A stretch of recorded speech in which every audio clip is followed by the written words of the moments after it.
World YouTube channel. நம்ம ஏன் நோட்பேட்லேருந்து half of லிங்காக copy பண்ணி பேஸ்ட் பண்ணோன்னா, இந்த இடத்துல சிட்டி நேம் இருந்துச்சா, அதில் ப்ராக்கெட்டில் சிட்டி நேம் இருந்துச்சு, அதை தூக்கிட்டு நம்ம வேரியபிள் சிட்டி நேமாக கொடுத்துருக்கோம். ஏன்னா இந்த வேரியபிள் சிட்டி நேமில் அங்கே யூசர் இன்புட்டில் என்ன சிட்டி கொடுக்குறாங்களோ அந்த சிட்டியோட நேம் இந்த வேரியபிள் சிட்டி நேமில் ஸ்டோர் ஆகும். ஸோ இந்த லிங்கோட இந்த வேரியபிள் சிட்டி நேமை நம்ம ஜாயின் பண்ணும்போது, இப்போது பாரிஸ் கொடுத்தோன்னா கரெக்டாக அந்த பாரிஸோட டெம்பரேச்சர் நமக்கு டிஸ்பிளே ஆகும். ஒரு வேளை இங்கே ட்ரிச்சி கொடுத்தாங்கன்னா ட்ரிச்சியோட டெம்பரேச்சர் டிஸ்பிளே ஆகும். அந்த ட்ரிச்சி பாரிஸ் இந்த மாதிரி டிஃப்ரெண்ட்டாக கொடுக்கும்போது அது இந்த வேரியபிள் நேமில் ஸ்டோர் ஆகி அதை நம்ம இதோட யூஸ் பண்ணி நம்ம டெம்பரேச்சரை அக்சஸ் பண்ணிக்கிறோம். நம்ம ஃபெச் ஃபங்க்ஷன் யூஸ் பண்ண போகிறோம். ஏன்னா இந்த யூஆர்எலுக்கு ரெக்வஸ்ட் அனுப்பி அதுலேருந்து ரிசோர்ஸஸை யூஸ் பண்ண போகிறோம். ரிசோர்ஸஸ் மீன்ஸ் நம்ம வெதர் டேட்டாவை யூஸ் பண்ண போகிறோம். அதுக்கு இதுக்குள்ளே யூஆர்எல் போட்டுருங்க. .den ஃபங்க்ஷன் எதுக்கு யூஸ் பண்ணுவோன்னா ரெஸ்பான்ஸை ஹேண்டில் பண்ணுறதுக்கு. ஹியர் நம்மளோட ரெஸ்பான்ஸ் என்னன்னா வெதர் டேட்டா தான். அந்த ரெஸ்பான்ஸ் நமக்கு ஜேசன் ஃபார்மேட்டில் வேணும்னு சொல்லிட்டு நம்ம டைப் பண்ண போகிறோம். response.json ஃபார்மேட் ஜேசன் ஃபார்மேட்டில் வேணும்னு நம்ம டைப் பண்ணிக்க போகிறோம். தென் எகெயின் ஒரு தென் ஃபங்க்ஷன், அதில் நம்ம டேட்டாவை ஹேண்டில் பண்ண போகிறோம். டேட்டானா நம்ம இந்த மாதிரி யூஆர்எலுக்கு ரெக்வஸ்ட் அனுப்புகிறோன்னே நமக்கு ரெஸ்பான்ஸாக வர டேட்டா தான் டேட்டா. அந்த டேட்டாவை ஹேண்டில் பண்ண போகிறோம். curly braces,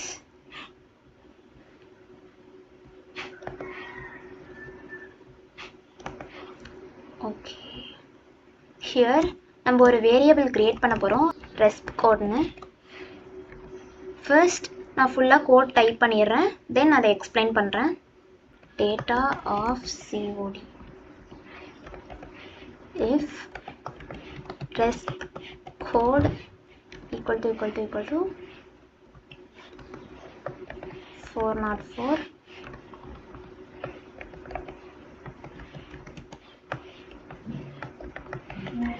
city not found,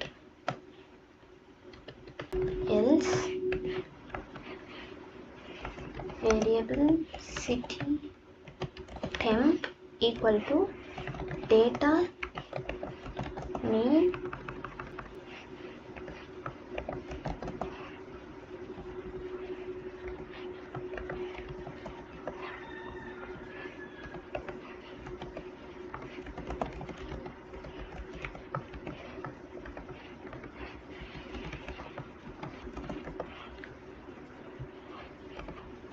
நான் இந்த கோடை நான் உங்களுக்கு எக்ஸ்பிளைன் பண்ணுறேன்.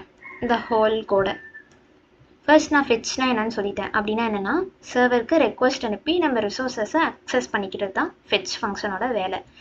இந்த இடத்துல யூஆர்எல், எந்த யூஆர்எல்லேருந்து நமக்கு ரிசோர்ஸ் வேணுமோ அந்த யூஆர்எலை ஃபெச் ஃபங்க்ஷனுக்குள்ளே போட்டுட்டோம். தென் இந்த தென் ஃபங்க்ஷன் எதுக்கு யூஸ் பண்ணுவாங்கன்னா, ரெஸ்பான்ஸை ஹேண்டில் பண்ணுறதுக்கு யூஸ் பண்ணுவாங்க. இந்த இடத்துல ரெஸ்பான்ஸ்ங்கிறது நம்மளோட டேட்டா தான். வெதர் டேட்டா நமக்கு திருப்பி வருதுல, அதுதான் ரெஸ்பான்ஸு. அந்த ரெஸ்பான்ஸ் ஜேசன் ஃபார்மேட்டில் இருக்கணும்னு சொல்லியிருக்கோம். தென் அதே டேட்டாவை நம்ம இன்னும் வேறு ஃபங்க்ஷன்ஸ்லாம் அப்ளை பண்ண போகிறோம். என்னென்னா, இந்த இடத்துல ரெஸ்ப் கோட் அப்படின்னு ஒன்று நம்ம க்ரியேட் பண்ணியிருக்கோம். ரெஸ்ப் கோட் அப்படின்னா ரெஸ்பான்ஸ் கோட். இப்போ நமக்கு வெதர் டேட்டாவில் சிஓடி அப்படிங்கிற ஒரு வேல்யூ இருக்கும். அந்த வேல்யூவை நான் காட்டுறேன். நோட்பேட்க்கு இந்த ஹோல் லிங்க்கை காப்பி பண்ணிட்டுங்க. க்ரோம்க்கு அந்த லிங்க்கை காப்பி பண்ணிவிடுங்க.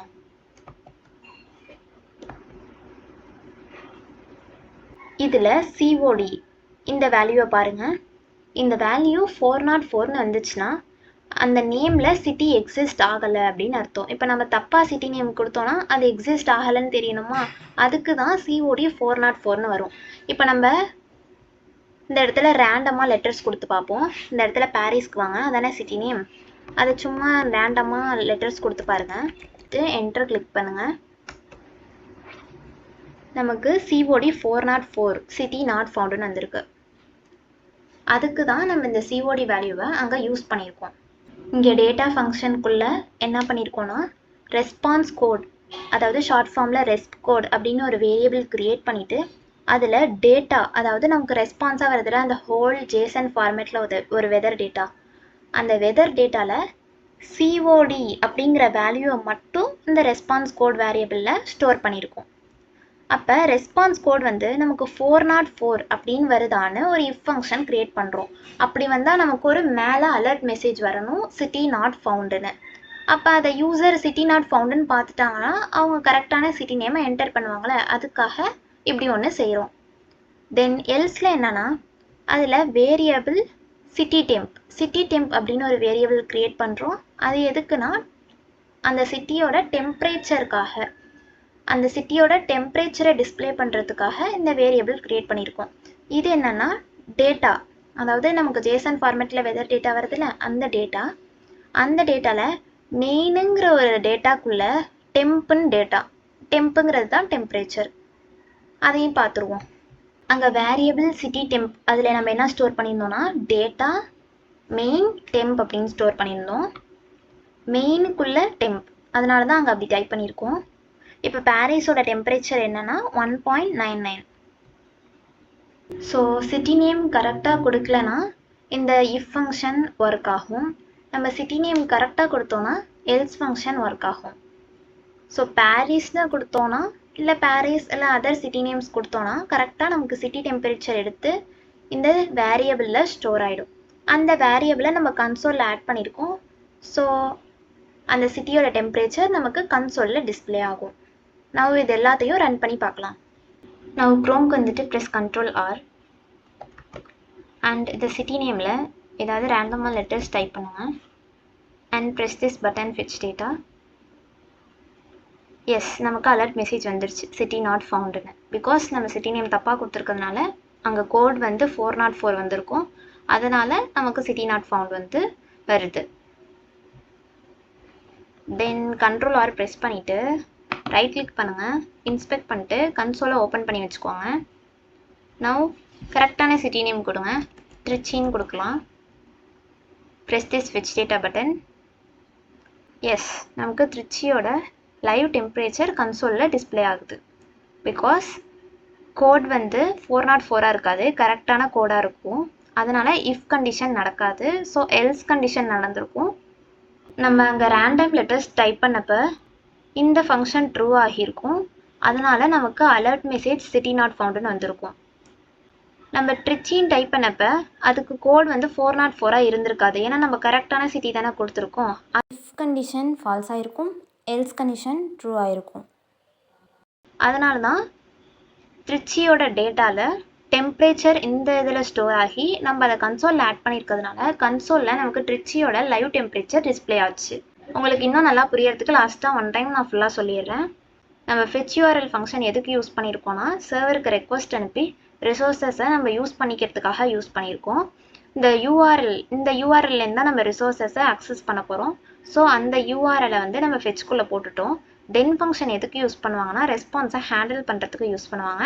நமக்கு வெதர் டேட்டா கிடைக்கிது இல்லையா, அது ஜேசன் ஃபார்மேட்டில் வேணும் அப்படின்னு சொல்லிட்டு ஒரு ஃபங்க்ஷன் எழுதியிருக்கோம். தென் அந்த டேட்டாவை நம்ம ஹேண்டில் பண்ணுறோம். தென் அந்த டேட்டாவில் நமக்கு அதாவது ரெஸ்பான்ஸ் கோட் அப்படின்னு ஒரு வேரியபிள் க்ரியேட் பண்ணியிருக்கோம்.